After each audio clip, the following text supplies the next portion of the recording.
there's really nowhere else I'd rather be than working with the committed, part-time often, state legislators and their bare-bones staffs that are in charge of the greatest source of greenhouse gas emissions jurisdictionally, and just helping them understand all the tools that are at their disposal. I'm Carolyn Parrs, communicator, coach, and host of Just Power, a podcast about creating a clean energy future without leaving anyone behind. Join me as we explore the technologies, policies, and human stories that can make clean energy not just sustainable for our planet, but accessible for everyone. What happens when federal climate policy shifts or slows right when climate action needs to accelerate? Welcome to Just Power. Today we're exploring how state-level leadership is stepping in to advance decarbonization even as federal policies change. And this isn't a stopgap. It's actually a transformative time to craft smarter, more responsive approaches that center the needs of communities that are mostly impacted by climate change. And our guest today is Jordan Gerow. He's the Director of Policy and Research at Climate XChange, and he's an environmental lawyer. He's going to share with us what states can do right now to align with climate action along with energy justice, economic opportunity, and long-term resilience. Welcome, Jordan. Thank you so much. It's a pleasure to be here. Yeah, I'm excited to talk about this because this is where the rubber meets the road right now, right? Talking on the state level. And I know how crucial it is to get right into the details of it. But before we do, I just want to start by if you can give us a quick overview of your work at Climate XChange and what it is and why focusing on state climate policy is so urgent right now. No, I appreciate that. So Climate XChange really tries to foreground this work of state policymakers, from advocates to regulators to legislators. We do that through a couple of different programs. We have a dashboard, which is the only resource of its kind you're going to find anywhere. We track climate policy across every sector, across all 50 states, so that you can really quickly get in and find out in the landscape of possible climate policies, where is Virginia falling short, and find best practices, models, things to learn from, and access to experts. We couple that with our state climate policy network, where we convene around 15,000 folks around the country, a lot of advocates, but also hundreds of legislators, hundreds of folks in executive branches that are looking for continual education on what are the emerging trends in climate policy and how they can avail themselves to it. Wow. So yeah, I think as you alluded to, this is a critical area to be working in. It's a critical time. Obviously, any time that there's a federal administration where we're seeing rollbacks, it matters what happens at the states. But I think a lot of folks in the climate movement undercount how important state climate policy is during any administration. They have the broadest jurisdiction of any level of government. They touch a lot of things that the feds cannot touch. And so if we're not focused, not just during a Trump administration, but if we're not focused every year on what states need to be doing, we're going to miss whole sectors of the economy. So that's why I love being able to work at the state level with a lot of folks who are passionate, but are actually comparatively under-resourced when we talk about state legislatures and who they can bring in to help them craft good policy. So you're monitoring all 50 states on a very intensive and microscopic level, right? And you're saying it's all in one place, right? Yeah. Is this accessible to anyone, or is this proprietary? No, it's all accessible. It's all out there. You can go anytime and really get the pulse on what's happening, like you said, in Virginia, Colorado, New Mexico, New York, and who the players are. Who the players are, we track, of course, what is happening electorally in these areas, so you have a sense of what parties you're working with, but also week to week, we do a ton of policy tracking, just following what bills are working their way through. And we don't put all of the things that are pending necessarily on our dashboard, but that feeds into a dashboard that is kept up to date with every session, bringing you up to speed, up to the moment on where every state is on all the major sectors of climate policy across, every sector of the economy. Yeah, and I love the point that you make. I know we're really focusing on state level, but no matter what administration is there, it's important that we keep our lens on the state, right? Because so much Yeah. can happen there, and that you, like you said, that the federal government can't even access or have their hands on. Right. So, I mean, and so much that needs to happen next. Ah, Let's imagine for a moment that we weren't experiencing all these rollbacks, say, in the electric sector. That's a real cause for concern, and there's a lot that can happen at the federal sector. But the next thing we need to look at is building out EV charging networks and addressing building emissions and addressing industrial emissions. And when the Biden administration, for example, wanted to take their best crack at helping think through opportunities in the building sector, it was working groups. It was bringing together state players to talk about what are the best practices, because the feds just don't have the jurisdiction over a lot of areas where states need to be acting. So right.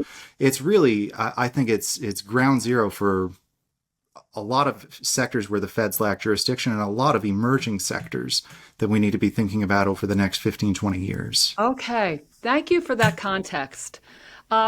I am going to go put a focus on what's not working right now. Yeah. Think about it. So, can you walk us through like the key climate shifts from the EPA that concern you the most, and what's at stake for states and communities? Yeah, absolutely. So, EPA is in the middle, or I'd say at the beginning of a broad deregulatory / re-regulatory process. But they have unveiled in March, they unveiled a list of regulations that they want to attack over the next 4 years.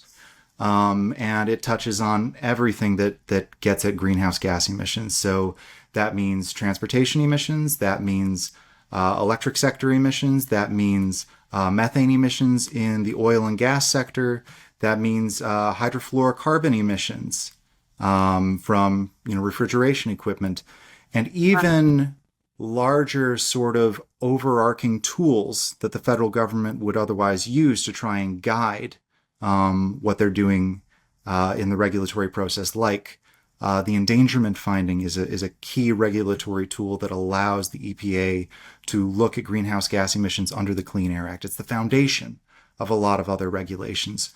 Or the social cost of carbon, which allows agencies to basically figure out how much future damages from climate change are worth, so that we can bake that into a regulatory analysis and say, well, this is what we should be willing to pay to avoid those future damages. So from the very broad sort of foundational tools to make good climate regulation, down to the individual regulatory tools that they use to address tailpipes or refrigerators, they're looking at everything.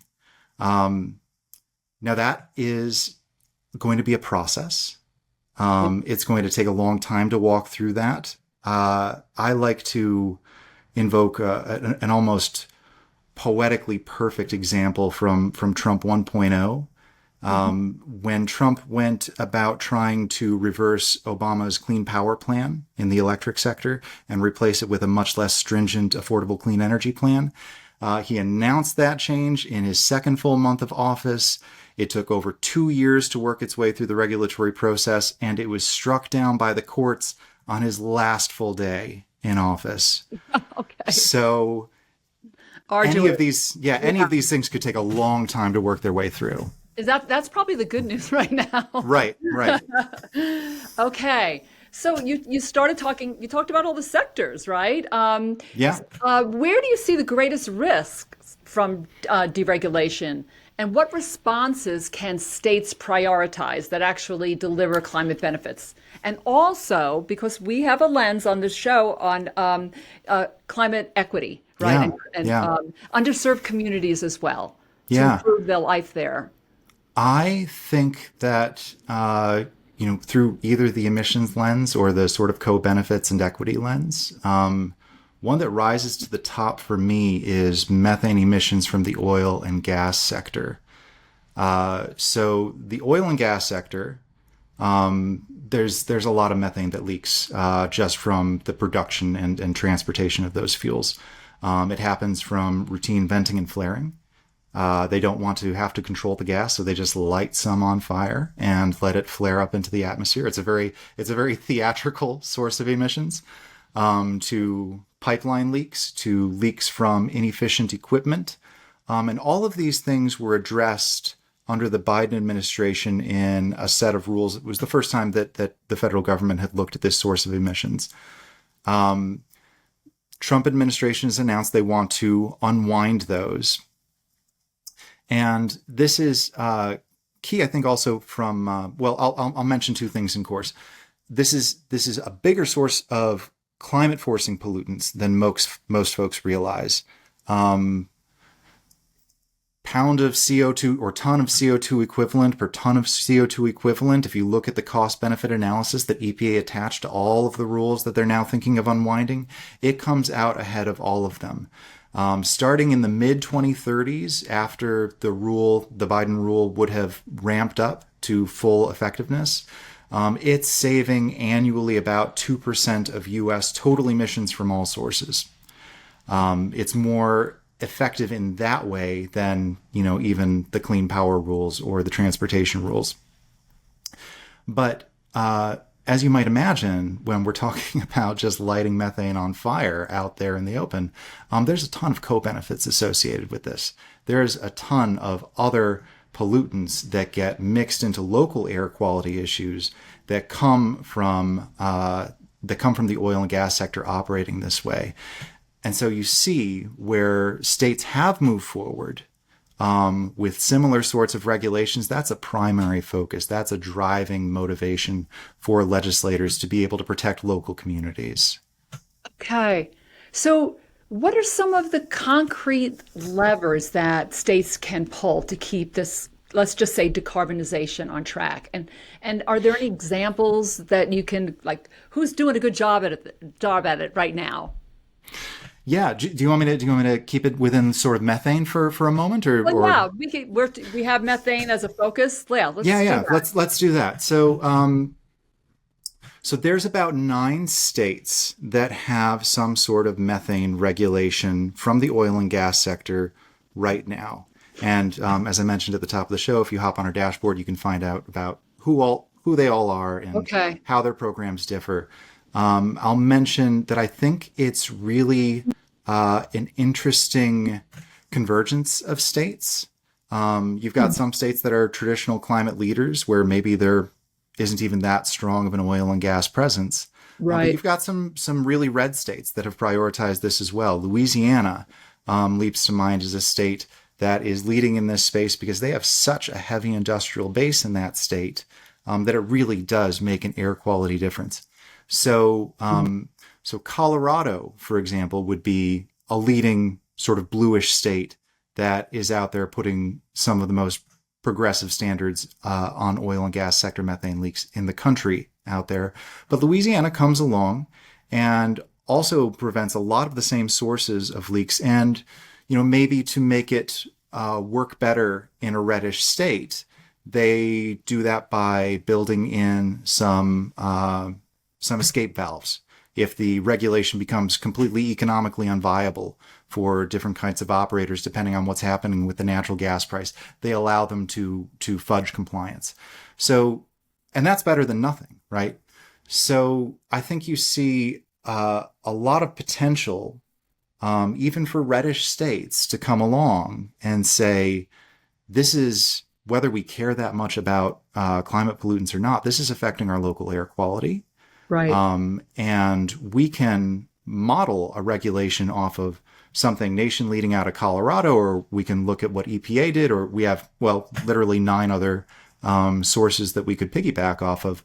And there are different stringencies and different ways of structuring this kind of regulation that might work for different political contexts. Right. Are you seeing that we talked about the federal government right now and some rollbacks that are happening that there on a state level, like before and after shot, right? Like, what do you see? Are there rollbacks, or maybe there's some that are advancing here because the states have more, more focus, right, on that right now? It's a tough question. It's a tough question that I want to attribute to the nascency of this moment we're in. I think that, if you read policy progress every week coming out of the state houses, you will see a lot of negative progress right now. Yeah. And that's disheartening. And some of it is coded with, I would say, the Trump administration's priorities. For example, one of the big arguments that I sort of thought we might be past was around the safety of utility scale wind siting and bird deaths, and are these things causing cancer, and all these things. The arguments that I was used to hearing coming back up, right? We're hearing those words again. You're hearing those roars again because the Trump administration has been so loud about we want to hold up all permitting for wind projects. Yeah. I think that some aligned state legislators around the country are seeing that as permission to start pushing those kinds of bills again. So we saw a number of those bills come up in the last session, and a couple of them move forward. So you're seeing a certain amount of negative progress. You're seeing states continue their momentum where they had some momentum. So on issues that were freshly emerging, really around the turn of the year, around what are we doing about natural gas transition, or how is community solar progressing? Things that were already moving in a certain direction have continued moving in a positive direction in a lot of cases. I'm going to say that my impression, talking to folks at the state level, and my hope, being in this position where we're really championing state policy, is that there's a moment of shock, and then states realize a little bit more what their playbook has to be for 2026 sessions.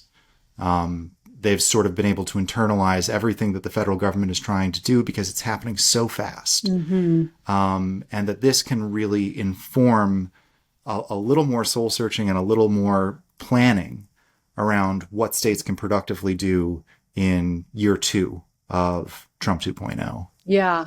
Yeah. It's a changing game every day. And I read it all, and read it in other publications from a policy, but also from an energy standpoint, like Utility Dive, which I dive into every now and then. I heard today that there was actually a wind project in New York. I think of a wind project and a new $5 billion wind that was stalled and then got to move forward. Right. Today. So that was a win, right? We hope, but there's so many starts. You take the little ones. Yeah. Right.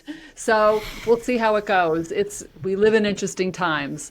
What's happening from an equity standpoint, right? Or a justice standpoint? Because that was even difficult when things were going great, right? It's like, we're decarbonizing and we have to do it fast, but wait, we have to make sure that the communities have a say in all of this, and they're involved. From a state level, what are you seeing?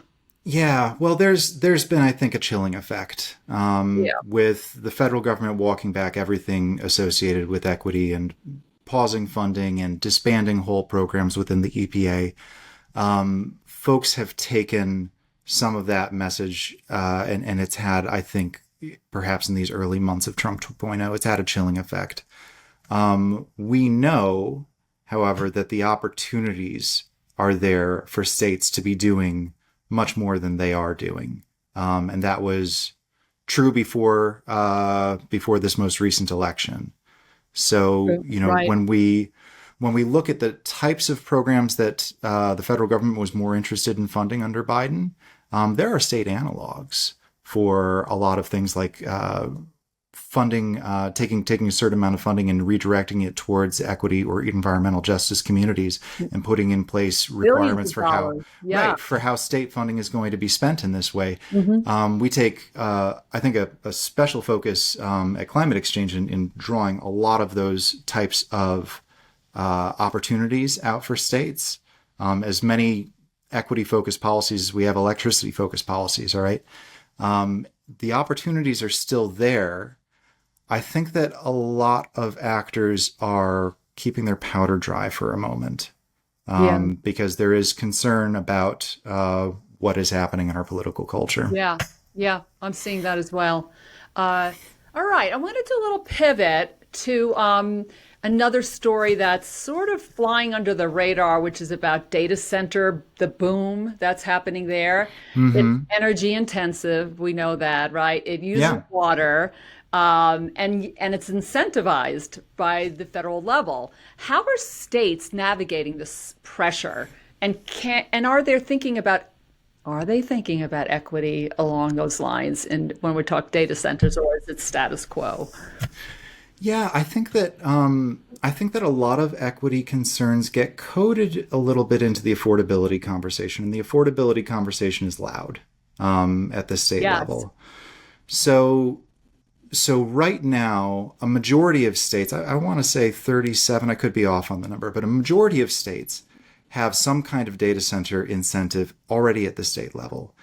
And it might not even be, in any sense, a progressive standard. It might not require anything of data centers other than a minimum investment requirement. We've been hearing about, for a couple of years, we've been hearing about state legislators really needing support in how to develop smart data center policy that would prioritize emissions reductions, that would prioritize grid reliability, and that would also prioritize equity concerns and affordability. And we're seeing more progress on that just in terms of the number of bills introduced and the scope of those bills in this last 2025 session, which is still ongoing in a lot of states. But we're seeing that session wind down so we can kind of start to take a retrospective on it. So I want to say we tracked somewhere in the neighborhood of 130 different bills across different state legislatures, state legislatures looking at how to incentivize smarter data center development. And that can take the form of just ratepayer protections. That can take the form of requiring data center revenue to actually be taxed and returned to local communities in ways that are going to be constructive for other social goals. A really interesting bill out of Texas, of all places, that took a pretty progressive view on taxing data center revenue and returning it to locally impacted communities. Okay. We're seeing things about co-siting different types of assets with data centers. So you want to build a data center that's going to be a huge energy suck. You might be required to put batteries there, or you might be required to provide grid services so that in effect, the impact on the electric grid and what ratepayers are subsidizing goes down. And a variety of different approaches. I'll mention even a couple of approaches treating data centers as microgrids that might otherwise be able to help power local critical resources in the community. So people are thinking broadly and expansively and a little experimentally right now about how they can try to stop this, maybe not stop, but harness the momentum of this freight train that's coming down the pike at us on the electric system and redirect it towards some maybe more socially positive outcomes, both in terms of climate and affordability and equity. Yeah, I never heard data centers as seeing it as like a microgrid, right? And how that might affect the community. So yeah. I would say a very nascent area. But I don't know if it leaked out in my introduction, but I have a deep background in microgrids, so I'd love to dive in on that topic anytime. Okay. So let me ask you, those are some wins I hear, that there's innovation happening right now because we have to, and we have we're electrifying everything, right? And the grid is old. We have to figure all this out. So is there an example maybe from on a state level, maybe it's policy or even a movement that gives you hope, right? Maybe a model that we could replicate elsewhere. Something that what's happening now. I know there's a lot of we're getting down on a lot of things that are not working, but what is working? What is this? Can this be a transformative time for us? Yeah, I think just the fact that this moment is directing everyone's attention back towards what is achievable in local policy, in state level and local policy, is sharpening people's focus on what sorts of co-benefits can come out of this moment and how that can help us advance other social goals. So I'll give maybe a broad sort of systemic answer about maybe a sector. We focus a lot on transmission these days in Climate XChange. We've been providing resources to folks thinking about how they can build out the transmission system to better accommodate the wave of clean energy that we need to build on to the grid by the mid-2030s, right?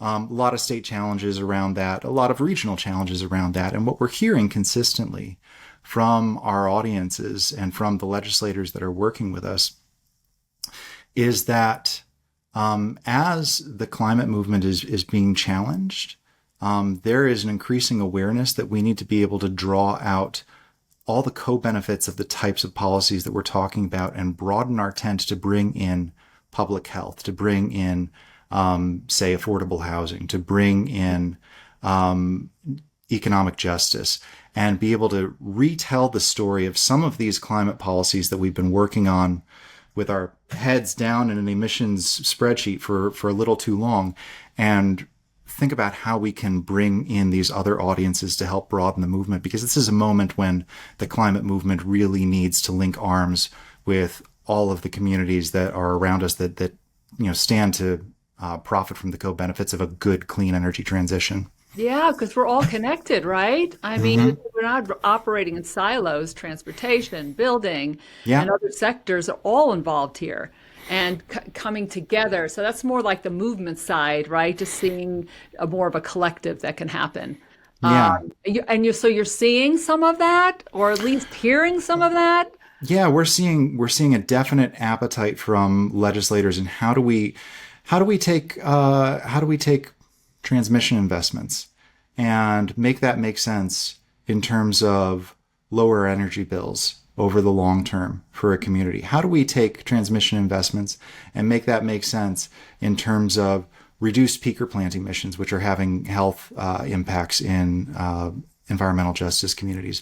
I think that we're hearing more sensitivity to this at a moment just because there is otherwise, just because there's otherwise this moment of uncertainty around climate politics, that people are standing up and taking notice of how we can be better movement builders.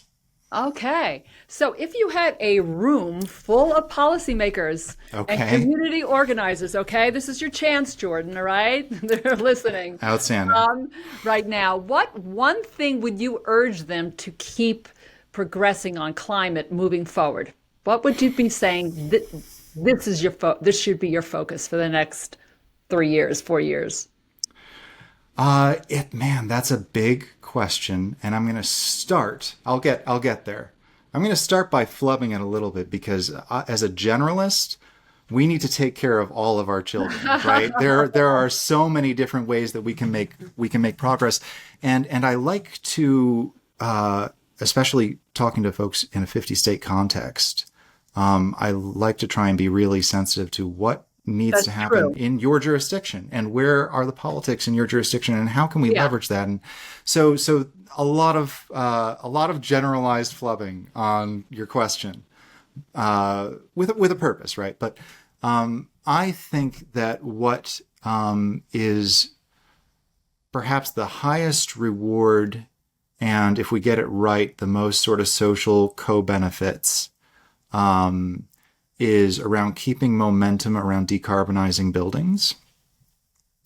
We had a lot of progress 4 or 5 year span around, say, natural gas bans and just carbon neutral new construction, and the emergence of building performance standards in a handful of states, really helping make the local emissions around our building stock lower, and having some associated co-benefits, especially if we're going to target, as states uniquely have the power to do, especially if we're going to target affordable housing stock, for example, as a priority in that transition. That progress in the building sector has had some curveballs thrown at it, right? We saw natural gas bans happening up and down the West Coast until the Ninth Circuit Court of Appeals said, well, we think these natural gas bans might run afoul of federal law that governs the efficiency of your gas stove, right? These are somehow conflicted, preempted, and I don't want to somehow affirm that decision and say it was the right decision, because it's actually going to be litigated in other Circuit Court of Appeals now. Yeah. But that took a great piece of momentum, and for a moment has deflected it and paused our progress. And I think in the aftermath of that, you're seeing a lot of state and local folks think about how we can more creatively get to the same emissions ends that we might have done with a gas ban policy toolkit. How can we do it with a broader building code policy toolkit? So the state of Washington comes out very expressly cognizant of what happened in the Ninth Circuit and writes a fossil fuel compliance pathway in their building codes that is going to effectively be so stringent that if you choose to have fossil fueled appliances in your building, it's not banned, it's not running directly afoul of federal law, but it's going to be so stringent on you in every other facet of that building code that you're really going to be effectively incentivized to act in a similar way, or to achieve so many other emission savings and efficiencies that it counteracts it. So, I am always hoping that we're on a good path in the electric sector, and that we can really try to incentivize emission savings where people live, which has all those co-benefits that we talk about being important in the equity context. And buildings is an important sector to keep momentum in. Yeah, thank you for that. That was very interesting, right? I know that the Sierra Club had a lot to do also with helping with the gas part. And then it just shows you how quickly things can change, where the pendulum swings all the way this way. And then we'll see where it ends up. Hopefully somewhere in the middle where we can all work together. That's my hope. In closing, you've spent years, over a decade in this space, Jordan, right? And I know where, progress can be slow and politically fraught. What sustains you personally through inevitable setbacks? Well, whatever world we fight for now is going to be the world that we live in. So there's no taking my foot off the gas. We are in a pivotal decade. And B, as I think I started off the program sort of mentioning, when we talk about what we can do at the state level, there's really nowhere else I'd rather be than working with the kinds of committed, part-time often, state legislators and their bare-bones staffs that are in charge of the greatest source of greenhouse gas emissions jurisdictionally, and just helping them understand all the tools that are at their disposal, and pointing out things that, unless you were a broad climate policy generalist, you might never know about, or the gap analyses of what's different in your state versus others. So I take a lot of pride and pleasure just out of the relationship building with those kinds of change makers. And maybe to just pull it back a little bit and be a little philosophic, I think that in this type of work, the relationships matter a lot. You can get a bill introduced but you remember the relationships you build with people who want to champion climate policy, and how you've supported each other in helping contribute to a better climate outcome for the world. So it is a very rewarding time, regardless of who's in office. It just redirects your attention to where positive change can happen now. Yeah. Yeah. Very thoughtfully said. I get that. One last question.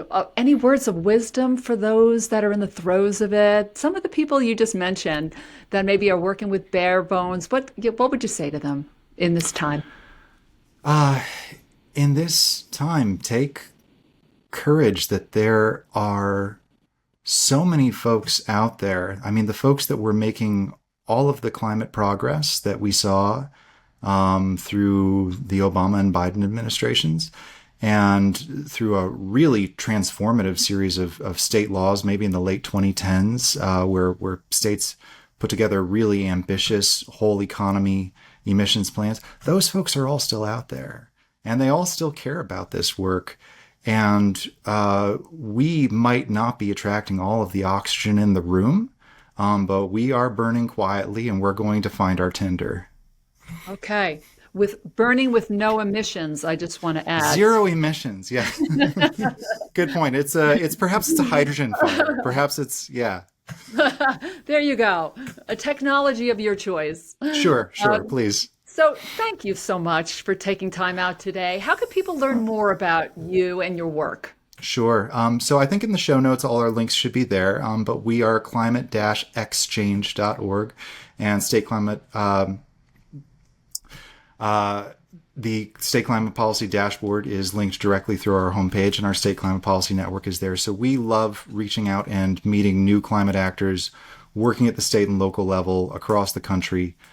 So I hope to maybe hear from some folks who are tuned on to our work from watching this conversation. Yeah, fantastic. And there's also going to be in the show notes, I should say, are in the show notes, how states can fill the gaps. This is an article that Jordan wrote, how states can fill the gaps left by the EPA's climate deregulation. Check it out, right? It's a very well-researched, documented article. And if you're interested in this topic at all, must read that, all right? And thank you for joining us, everyone. I'm so privileged to be here to talk to you about this subject, a very important one, through the lens of justice. So we want to hear from you. What is your view on what states should do right now, right? Or what are you doing right now in your way to ensure that everyone gets clean, affordable, reliable energy, right, in our transition? Because, as you know, and I say this every show, we're all in this together. Thank you for joining us. If you enjoyed this episode, make sure you subscribe to Just Power wherever you get your podcasts. And if you really loved it, leave us a review and tell everyone you know about our podcast. It's going to take all of us to create a clean energy future that leaves no one behind.